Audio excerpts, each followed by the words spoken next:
12-year-old Mikey Pruitt, president, founder, and CEO of Anything Incorporated, knows he's destined to hit it big. Both his dad and granddad have launched successful businesses. Entrepreneurship is in his blood, but try as he might, none of his ideas have worked. It isn't until kid drag queen Coco Caliente, mistress of madness and mayhem, aka 8th grader Julian Vasquez, walks into his office, aka his family's laundry room, looking for an agent, that a giant light bulb goes off in Mikey's head and the Anything Talent and Pizzazz agency is born. Soon Mikey has a whole roster of kid clients wanting to be stars or at least win the school talent show's $100 prize. As not quite ready to be out, Mikey prepares Julian for the gig of a lifetime. He realizes there's no rule book for being gay, and if Julian can be openly gay at school, maybe Mikey can too, and tell his crush, dreamy Colton Sanford, how he feels. Here is a preview of Middle School's A Drag You Better Work by Greg Howard. I sit behind the huge oak desk in my office at the world headquarters of Anything Incorporated, organizing my homework like I do every Sunday afternoon. I spend a lot of weekends in the office. If I didn't, I'd never get anything done. I think CEOs of big-time companies like mine shouldn't be required to attend middle school. It seriously gets in the way of doing important business stuff. I've created an Excel spreadsheet on my laptop and sorted my assignments into 3 columns. Teacher will check, teacher won't check, teacher will collect but won't check.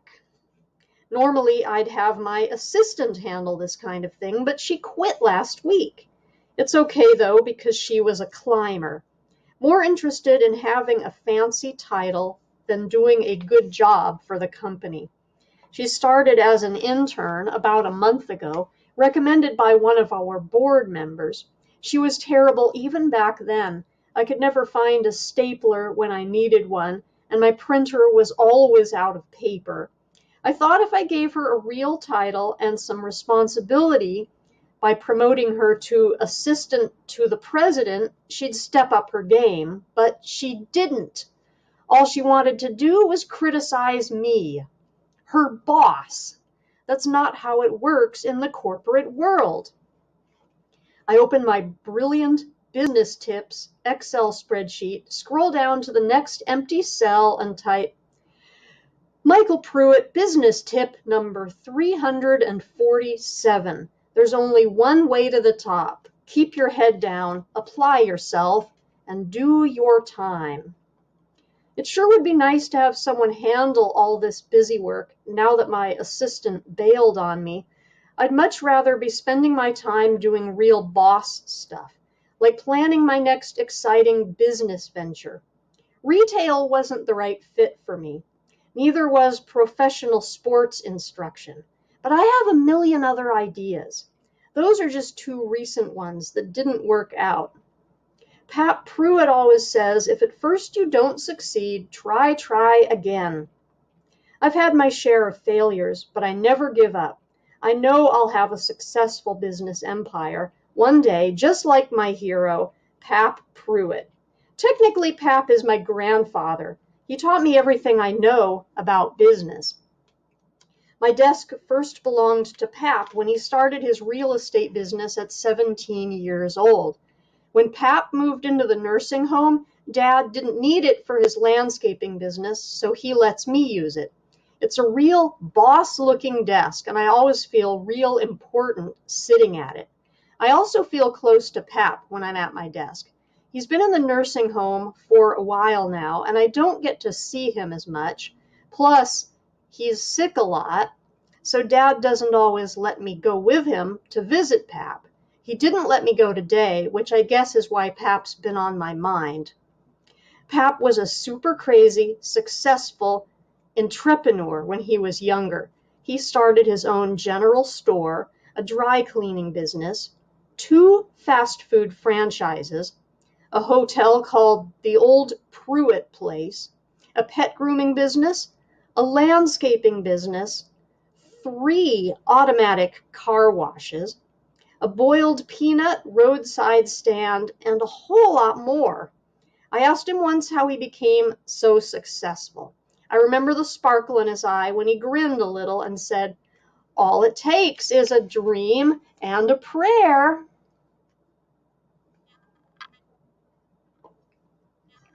I've got lots of dreams, and even though I'm not the best at prayers, the Almighty is pretty used to hearing from me when it comes to a new business idea. Pap started his business empire in his garage with only $100, a dream, and a prayer. Pap's blind now because of the diabetes, but he's still a wicked cool guy. I really want to make him proud, but he didn't have to build his business empire and go to middle school at the same time. I guess Pap was a late bloomer. It's a little embarrassing having to do homework at your real job. I'll bet Malcolm Forbes never had to do that, and he was like one of the most successful business guys ever. Luckily, my office is pretty private, but that doesn't always keep the riffraff out. Sometimes it can get so noisy in here, especially when the dryer's on its last cycle, like it is now. It sounds like a space shuttle getting ready to launch. And there must be a shoe in there because something bangs against the side every few seconds, distracting me from my work. I lean back in my executive fake leather desk chair and stare at Dad's tools hanging on the wall, waiting for the banging to stop. The annoyingly long honk of the buzzer sounds, and the pounding inside the machine finally fades away. I hit the talk button on the intercom on my desk. "Mom," I say, pretty loud so she can hear me from anywhere inside the house.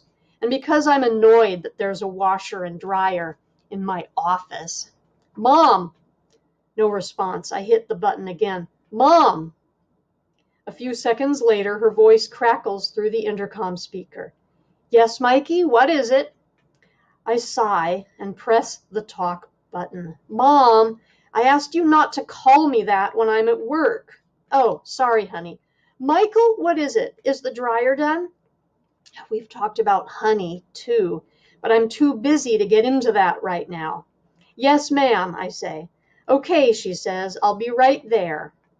Dad found the old-timey intercom system at a garage sale and hooked it up for me. It's lime green and nearly the size of a shoebox, but at least it works. Dad thought it'd be a perfect addition to my office and an easy way for Mom to call me in for dinner. Dad gets it. Mom comes through the carport door without knocking, carrying a laundry basket. "Mom, the sign's out," I say. "You're supposed to knock when the sign's out." "It's getting late, honey. I thought you'd be closing up shop by now." She's wearing light blue mom shorts and one of Dad's old white button-down shirts. "I'm rebranding," I say. "It takes a lot of thinking time." Wait a minute, that would be a cool business idea. I could be an expert at helping businesses rebrand. Like, I could go down to the Burger King on Palmetto Street and pitch them the idea of updating their brand to make it more modern and hip. The first thing they need to do is change their name to something more welcoming of all people instead of just men. Something like Burger Person or Burger Human Being would be a good choice. I open up my spiral-bound Amazing Business Ideas notebook and write that $1,000,000 idea down before I forget. Anything modern and hip rebranding, a division of Anything Incorporated. Michael Pruitt, President, Founder, CEO, and Brand Expert. So how come the putt-putt lessons didn't work out? Croquet lessons, Mom, I say, not putt-putt. Oh, right, she says. We used to play croquet all the time when I was a kid. I know, I say. Grandma Sharon gave me their old set of clubs and balls and taught me how to play last summer.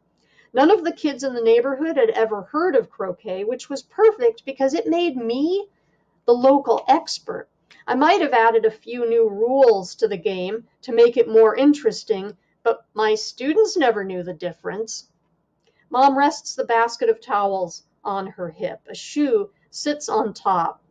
I wonder why she only washed one. It's a perplexing mystery. I write down another incredible idea in my amazing business ideas notebook. Anything perplexing, mystery-solving detective agency, a division of Anything Incorporated. Michael Pruitt, president, founder, CEO, and head snoop.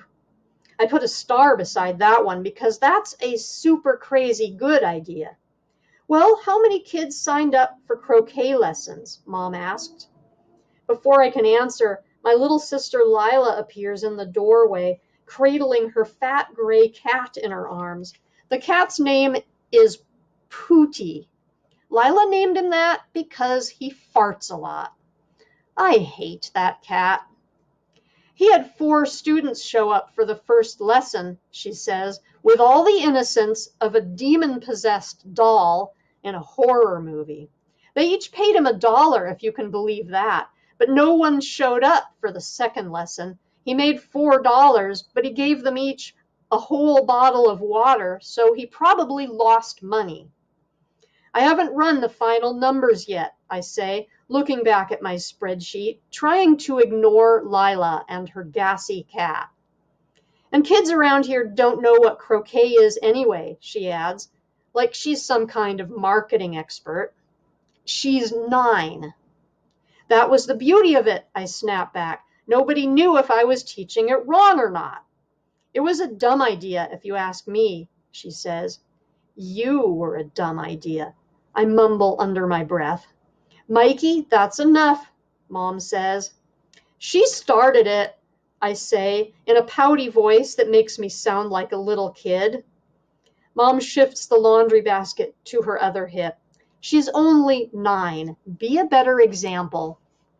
That's Mom's excuse for everything Lila does. She's only 7. She's only 8. She's only 9. You see where this is heading, right? It's never going to end. Sorry, I say, even though secretly I'm not. Lila smiles at me like she won or something.